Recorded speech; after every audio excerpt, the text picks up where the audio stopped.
Hey guys, నేను మీ Radhika. After 6 months delivery తర్వాత నేను ఇంత వెయిట్ ఉన్నా అనమాట. ఈ వెయిట్ని నేను ఇప్పుడు తగ్గించుకోవాలి.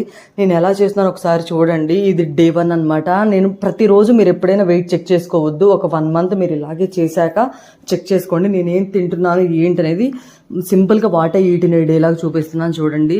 మీకు చాలా ఈజీగా అర్థమైపోతుంది. మార్నింగ్ హాట్ వాటర్ విత్ పౌడర్తో తీసుకున్నాను అనమాట. ఇది నేను ఆల్రెడీ మన ఛానల్లో అప్లోడ్ చేశాను. ఎవరైనా చూడకపోతే చూసేయండి. అండ్ బ్రేక్ఫాస్ట్ కింద ఒక దోశ అండ్ 1 క్యారెట్ తీసుకున్నా, ఇంతే. ఆ తర్వాత అయితే తాటి ముంజలు తిన్నాను అనమాట. సీజనల్ ఫ్రూట్ మీరు ఏదైనా తినొచ్చండి. మార్నింగ్ స్నాక్స్ కింద అయితే నేను ఇది తీసుకున్నాను అనమాట. అండ్ లంచ్ పోర్షన్కి వచ్చేటప్పటికి దాలు అండ్ మ్యాంగో పికిల్ తీసుకున్నాను అనమాట. ఎక్కువ మీరు సలాడ్ ప్రిఫర్ చేయండి. నాకు ఎక్కువ క్యారెట్ చీప్ అనిపించింది, సో అందుకే క్యారెట్ ఎక్కువ సలాడ్ కింద ప్రిఫర్ చేస్తున్నా. ఆ తర్వాత స్నాక్ కింద అయితే నేను మళ్ళీ తాటి ముంజలే తిన్నాను అనమాట. ఇక నో ఆప్షన్, ఇంకా అవే ఉన్నాయి, అవే తినేసాను అనమాట. ఇది చాలా లో బడ్జెట్లో అయిపోతుంది. నిన్న ఫ్రోజన్ చపాతీ చూసాను కదా, కొంచెం ఆయిల్ వేసుకొని కాల్చుకోండి. నచ్చితే